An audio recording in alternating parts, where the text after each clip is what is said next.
What's up, good people, party people? Hope everybody's doing good today.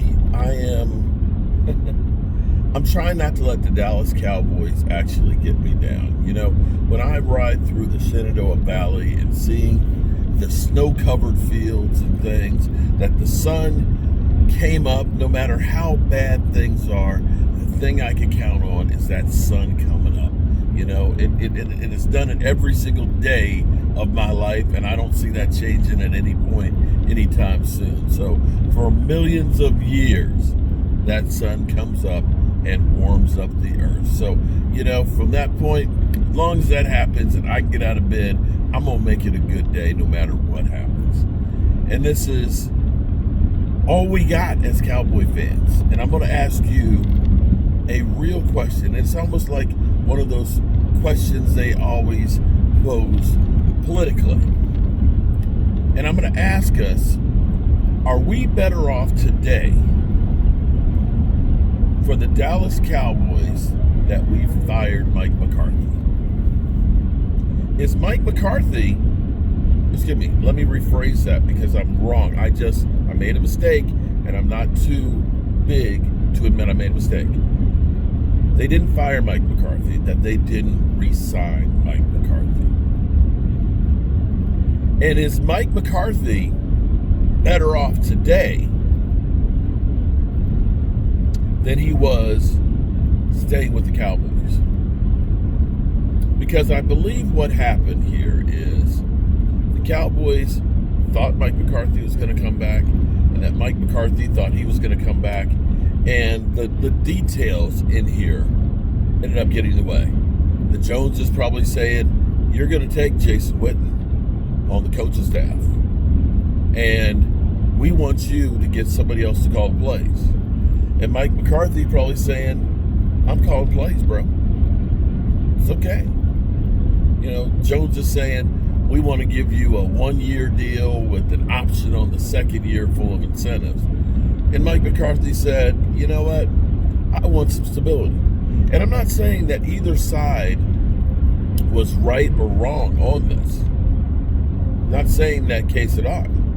All I'm saying is right now, Mike McCarthy knew the teams were interested in talking with him. And the Bears was the likely one that everybody focused on. And they even seemingly were focused on him. They were happy to fly him by a private jet, spend the whole day with him, bring his wife up and everything else, and yet he's got no job. And then, of course, yesterday or the day before, we heard that he's the big candidate for New Orleans, and having lost time on others, has yet to have an interview with the New Orleans Saints. And here it is, his nemesis, Kellen Moore, is having a second interview with New Orleans. Second. We know, of course, that the Jets job is gone. We know the New England job is gone. We know the Chicago job is gone.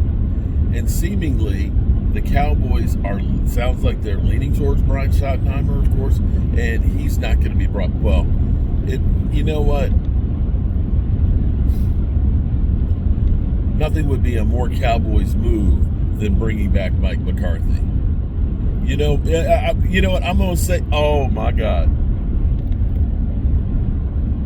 Nothing would be more a Cowboy move than bringing back Mike McCarthy. Because you know how the Cowboys do things. We cut Zeke, right? We cut Zeke, save some money, and we brought him back. Jason Witten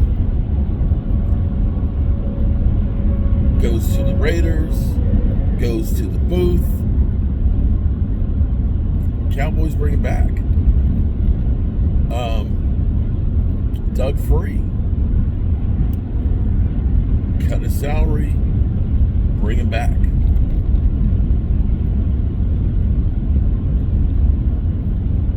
Lyle Collins, cut him, bring him back. Brandon Carr. I think Brandon Carr came back. Wow. And as a Cowboys fan, like you and me are, would anything surprise you more? Probably not. It wouldn't surprise me at all. It 100% wouldn't surprise me. So, as I look at it right here, right now, there's the Jacksonville job and there's the New Orleans job that are to the left. And of course, I guess you could say the Cowboys would, because the Cowboys, they're kind of crazy. They're kind of crazy.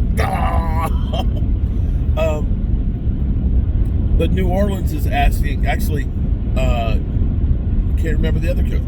They got two guys with second interviews, and they have yet to have a Mike McCarthy on the first. Now, I do know Mickey Loomis is, good friends with Mike McCarthy, so he may have an inside track. But at the moment, you gotta have to say, ain't nobody really going crazy. I don't know that Jacksonville is going to, but it maybe they do. But at the moment, you're looking at this cycle, probably Mike McCarthy doesn't have a job. And at this moment, do you look at this situation at the moment? And again, we don't know. Brian Schottenheimer could be this cycle's Sean McVay. Go ahead and laugh at me. But Sean McVay wasn't exactly, real experienced, and he was coming from a loser team and organization with the Commanders before he got to the Rams. And of course now you look at him and say, oh, he's the real deal Holyfield. So, interestingly enough, are the Cowboys better off having Brian Schottenheimer instead of Mike McCarthy being the fall guy? Honestly, the jury's still out. But at the moment, from an experience standpoint of dealing with the Joneses, from an experience standpoint of winning a Super Bowl, I don't think the Cowboys are better off at the moment. I really don't. I don't know that Mike McCarthy might be better off mentally, not having to deal with the specter of it's hard enough for me to do my job. But it's even harder when you have the outside influences of the Joneses that are dictating to you who does get the ball and doesn't get the ball, and constantly holding over. You can be fired at any moment and you have no stability. So he may be better off from that standpoint. Career-wise, I don't know. But this stuff could go really badly south, that the Cowboys could be in a shithole. It could be in a shithole for a while. We saw Dave Campo years, 5-11, 3 years in a row. And you think 12-5, 3 years in a row is bad? Try 5-11, bro. Well, we'll see what we gonna see. Peace.